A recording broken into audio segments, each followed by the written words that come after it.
বাংলার বিরুদ্ধে কি আর কোনো চক্রান্ত করতে বাকি আছে? এই শিরোনামে দেখুন নিউজ নির্ভীকের আজকের বিশেষ প্রতিবেদন। প্রতিদিনের মতো আজকের প্রতিবেদন উপস্থাপন করছি আমি জাকির হোসেন শেখ। বাংলার বিরুদ্ধে কি আর কোনো চক্রান্ত করতে বাকি আছে? বাংলা এবং বাঙালি আজ ইতিহাসের একটা সন্ধিক্ষণে দাঁড়িয়ে রয়েছে। একটা আতঙ্ক তৈরি হয়েছে এই ভেবে যে একটা নির্বাচন যেন গোটা জাতিটার ভূত ভবিষ্যৎ বদলে দিতে পারে, এই আতঙ্ক তৈরি হয়েছে এবং অবাঙালিদের নিয়ন্ত্রণে চলে যেতে পারে শিক্ষা, সংস্কৃতি, সব কিছু। আচ্ছা বলুন তো, নেতাজি সুভাষচন্দ্র বসুর তুলনায় সাভারকরের দেশপ্রেম নিয়ে বাংলার পথে ঘাটে আরএসএস গুণ গাইতে শুরু করলে সহ্য করতে পারবেন তো? বাঙালি সংস্কৃতিতে হেডগেওয়ার, দীনদয়াল উপাধ্যায়, গোলওয়ালকারকে যদি স্বামী বিবেকানন্দ, চিত্তরঞ্জন দাস কিংবা বিশ্বকবি রবীন্দ্রনাথ ঠাকুরের চেয়েও বড় চিন্তকের আসনে বসানোর চেষ্টা করা হয়, আপনার চোখ ফেটে জল পড়বে না? আপনার চোখ ফেটে তখন? ভোটদানে সামান্যতম ভুলচুক হলেই রাজ্যে রাজ্যে বাঙালিদের উপর স্রেফ বাংলা বলার অপরাধে যে অত্যাচার নেমে আসছে তা ছড়িয়ে পড়বে খোদ পশ্চিমবঙ্গেও। বাংলার মাটিতে গেরুয়া শাসন কায়েম করতে যে অংশটা উদ্বাহু হয়ে নৃত্য করে তারা সংখ্যায় কম হলেও তাদের লক্ষ্য কিন্তু একটাই, অবাঙালিদের প্রাধান্য প্রতিষ্ঠা করা এই বাংলায়, এই পশ্চিমবঙ্গে। আপনিও কি তাই চান? বাংলা উদার মনে সব্বাইকে স্থান দিয়েছে, রাজস্থানী, বিহারি, তামিল সব্বাইকেই, কিন্তু বাঙালি অস্মিতাকে বিসর্জন দিয়ে নয়। আপনি কি চান বাংলার ধর্মস্থানে আমিষ চিরতরে নিষিদ্ধ হয়ে যাক? কই স্বামীজির হিন্দুত্ব তো আমিষ নিষিদ্ধ করার কথা বলে না। বাঙালি কি চায় মতের আদান প্রদানে বাংলা ভাষা ব্রাত্য হয়ে যাক কিংবা রাস্তাঘাটে বাংলা সাইনবোর্ড অদৃশ্য হয়ে যাক?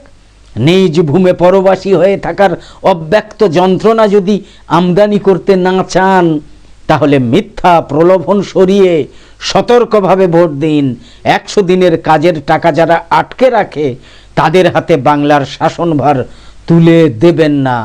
মনে রাখবেন, অনেক চেষ্টা করেও কিন্তু বাঙালি সংস্কৃতি এবং বাঙালি দর্শনের তল পায়নি হিন্দি বলয়ের ধর্মীয় মেরুকরণ নির্ভর দল বিজেপি, যার টিকি বাঁধা রয়েছে নাগপুরে আরএসএসের দপ্তরে।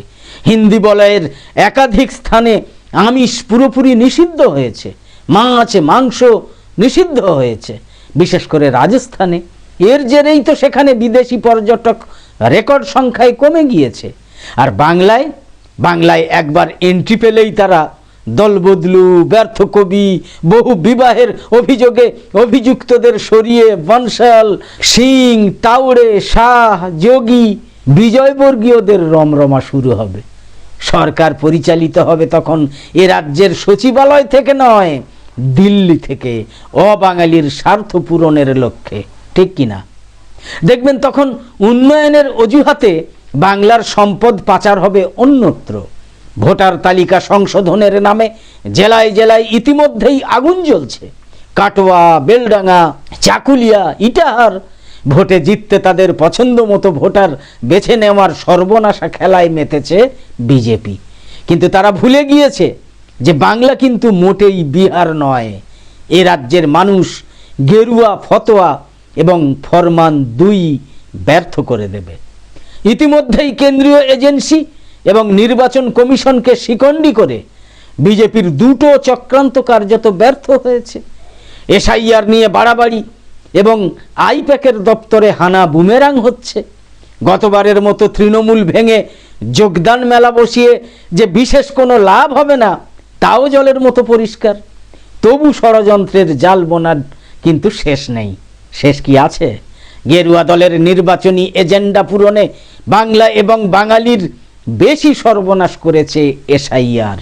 এটা একটা বড় চক্রান্ত। সংখ্যালঘু সম্প্রদায়কে শায়েস্তা করার এই খেলায় উদ্বাস্তু হিন্দুদেরই কিন্তু অস্তিত্ব বিপন্ন হয়েছে বেশি। আপনি মানুন আর না মানুন। হেনস্থা সীমা ছাড়া নয়, আগামী নির্বাচনে রাজ্যের 7.5 কোটি ভোটারের কাছে নির্বাচন কমিশন এবং বিজেপি দুই এখন খলনায়ক। জেলায় জেলায় এসআইআর বিরোধী গণবিক্ষোভের হিংসাত্মক চেহারা দেখে ওরা ভয় পাচ্ছে। নির্বাচন কমিশনকে উস্কে দেওয়ারও চেষ্টা চলছে ক্রমাগত। শেষ পর্যন্ত কত নাম বাদ যাবে সেটা এখনো স্পষ্ট নয়, তবে চূড়ান্ত তালিকা বের করে অভিযোগ জানানোর পর্যাপ্ত সময় না দিয়ে ভোট ঘোষণা করলে প্রবল জনবিক্ষোভ কিন্তু আছড়ে পড়বেই। দিকে দিকে মামলা হবে এবং দেশের সর্বোচ্চ আদালতকে বাধ্য হয়ে হস্তক্ষেপ করতে হবে তখন। ইতিমধ্যেই ক্ষোভের জনবিস্ফোরণ দেখে সুপ্রিম কোর্ট কিন্তু কড়া অবস্থান নিয়েছে। সেটা সামলাতে হিমশিম খেতে হচ্ছে জ্ঞানেশ কুমারের নির্বাচন কমিশনকে। হাঙ্গামা দেখলেই এসআইআর স্থগিত করার হুমকি পর্যন্ত দেয়া হচ্ছে। 4 নভেম্বর থেকে যে প্রক্রিয়া শুরু হয়েছে তাতে অধিকাংশ মানুষই কিন্তু ক্ষুব্ধ। অর্ধশতক বাংলায় বাস করে নিজেকে নাগরিক প্রমাণ করতে যাওয়ার এই কুনাট্য কোনো প্রবীণ মানুষ কি সহ্য করতে পারেন না। এটাও প্রমাণিত সত্য যে বিজেপিকে প্রাসঙ্গিক করার জন্যই কিন্তু অমিত শাহের নির্দেশে এই কাজটা হচ্ছে। এ রাজ্যে হিন্দু মুসলমান বিভেদের বীজ রোপণ ছাড়া দলটার রাজনৈতিক ভিত্তি বলে তো কিছু নেই এখানে, সেটা হবেও না কোনো দিন। ক্ষীণবল সেই দলটাকে কিনা তুলে ধরতেই মরিয়া চেষ্টা চালাচ্ছে নির্বাচন কমিশন। এই কারণেই শত শত হিন্দু, শত শত উদ্বাস্তু, আদিবাসী এবং সংখ্যালঘু মুসলিম ভোটারের নাম বাদ দেওয়ার নির্মম কুনাট্যের দায়ভার যতটা না নির্বাচন কমিশনের, তার চেয়ে ঢের বেশি কিন্তু কেন্দ্রের শাসক দল বিজেপির। বর্তমানে এসআইআর-এর নিচে চাপা পড়ে গিয়েছে গত 1.5 দশকের যাবতীয় ইস্যু। সবাই ছুটছে এখন এসআইআর-এর হিয়ারিংয়ের জন্য, এসআইআর-এর শুনানির জন্য। সকাল থেকে সন্ধে পর্যন্ত বিএলওকে ফোন, ডকুমেন্ট তন্ন তন্ন করে খোঁজা, ছুটে গিয়ে আবার জেরক্স করা, তারপর ফাইল বগলে নিয়ে শুনানি কেন্দ্রের দিকে গোল্লা ছুট।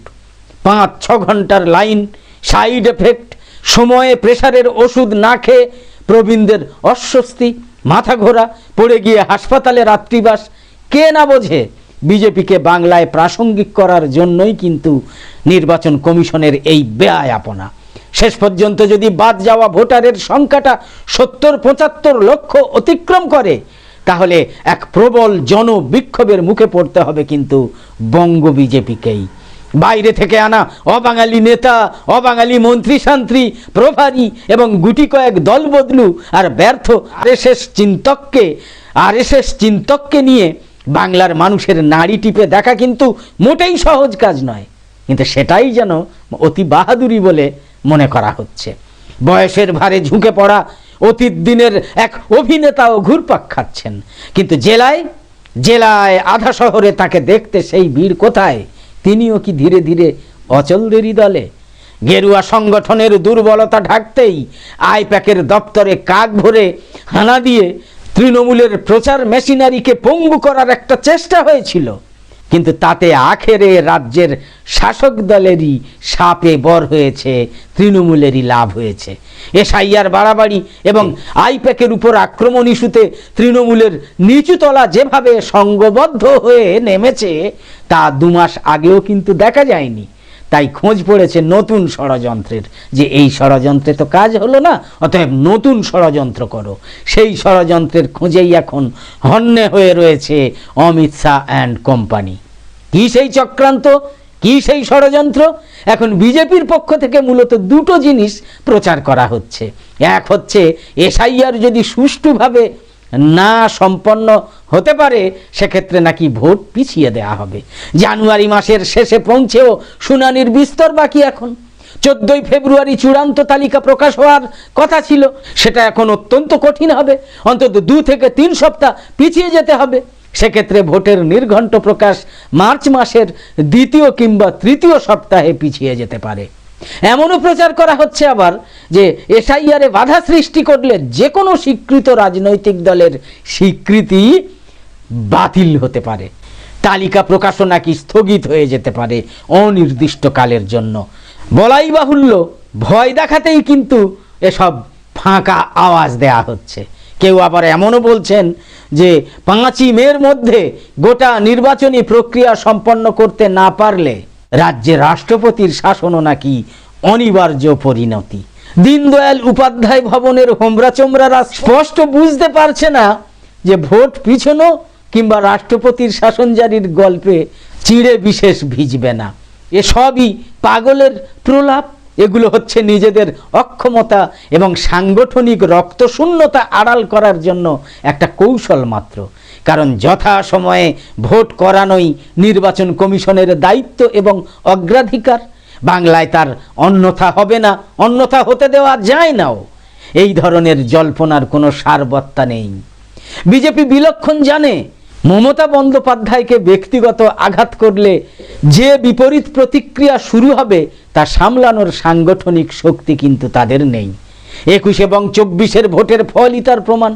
মমতার প্রত্যাঘাত নিউটনের 3য় সূত্র মেনে যে চলে না তাও বিজেপি গত 8ই জানুয়ারি বুঝে গিয়েছে। 10 গুণ শক্তিতে ফিরে এসেছে পাল্টা আঘাত। যতদিন মমতা আছেন তৃণমূলকে উৎখাত করা দূরে থাক, সামান্য আঁচড় কাটার হিম্মত নেই গেরুয়া দলের। বেশি বাড়াবাড়ি করলে আবার হিতে বিপরীতই কিন্তু অনিবার্য। এমনও শোনা যাচ্ছে কোনো বড় নেতাকে গ্রেপ্তার করে চমক দেওয়ার চেষ্টা করতে পারে সিবিআই কিংবা ইডি। অতীতেও বহুবার এই নাটক হয়েছে, কাজের কাজ কিছুই হয়নি, কিন্তু মানুষ এই নোংরা খেলাটা ধরে ফেলেছে। প্রশ্ন এখন একটাই, সোজা কিংবা বাঁকা কোনো আঙুলেই যদি ঘি না ওঠে নরেন্দ্র মোদী কি চুপ করে বসে থাকতে পারেন? এবার ব্যর্থ হলে এই জীবনে তো তাঁর নেতৃত্বে বাংলা দখলের খোয়াব তো অধরাই থেকে যাবে।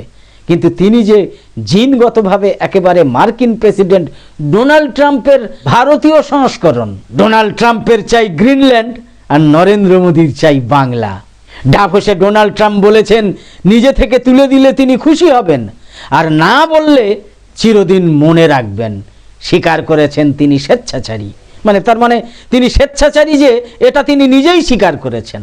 অর্থাৎ বদলার মঞ্চ প্রস্তুত, যে কোনো উপায়ে যে কোনো পথে ইচ্ছা পূরণ করতে হবে।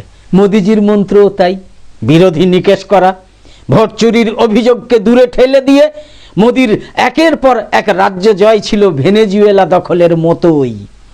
গতবার দখল করতে না পেরে বাংলার বিরুদ্ধে বদলা ছিল পশ্চিমবঙ্গের ন্যায্য পাওনা আটকে রাখা। 100 দিনের কাজ, আবাসের বরাদ্দ সব বন্ধ করে দেয়া। অথচ ওই টাকা কারোর ব্যক্তিগত সম্পত্তি নয়, বাংলারই ন্যায্য প্রাপ্য। ওই প্রাপ্য কোনো রাজনৈতিক দাদার মর্জির উপর তো নির্ভর করে না। এখানেই নরেন্দ্র মোদীজির সঙ্গে ডোনাল্ড সাহেবের অদ্ভুত মিল। রাষ্ট্রসংঘ, ন্যাটো, G20 কাউকেই ডোনাল্ড ট্রাম্প পাত্তা দেন না। কঠোর অভিবাসন নীতি, লাগামহীন শুল্ক আরোপ, ভারত পাকিস্তান যুদ্ধবিরতিতে কৃতিত্বের দাবি, শান্তি কমিটি স্থাপন, ভেনেজুয়েলার প্রেসিডেন্টকে অপহরণ, ইরান এবং গ্রিনল্যান্ডকে হুমকি, সবটাই খেপামো না শয়তানি? মোদিজির অভিধানেও যুক্তরাষ্ট্রীয় কাঠামো, কেন্দ্র রাজ্য সম্পর্ক, বিরোধীদের সম্মান প্রদর্শন সবই অর্থহীন। দুই হুজুরের গপ্পই মিলে যায় অদ্ভুত স্বেচ্ছাচারিতার আবর্তে। কোটি টাকার প্রশ্ন একটাই, বাংলার স্বাধীন চেতা মানুষ কি এক গুজরাটি দখলদারের কাছে আত্মসমর্পণ করে নিজস্বতা খোয়াবে, নাকি মায়ের দেওয়া মোটা কাপড়েই উন্নয়নের সরণি বেয়ে দাঁড়াবে সামনের সারিতে? সাপ কথা হচ্ছে যাবতীয় চক্রান্ত ব্যর্থ করতেই হবে। মনে রাখতে হবে 2026-এর আসন্ন নির্বাচন সব অর্থেই বাংলা এবং বাঙালিকে বাঁচিয়ে রাখার অগ্নি পরীক্ষা। বলার কথা এটাই। একদম শেষে বলি, আমাদের আজকের এই ভিডিওর বিষয়বস্তু ভালো লেগে থাকলে ইউটিউবে নোটিফিকেশান পেতে সাবস্ক্রাইব করে পাশের বেল আইকন অন করে অল সিলেক্ট করে রাখুন।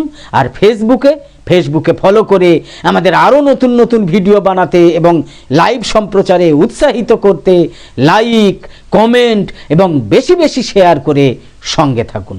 তো আপাতত শেষ করছি। কামনা করি সকলে সবসময় খুব ভালো এবং সুস্থ থাকুন, সাবধানে থাকুন। ধন্যবাদ।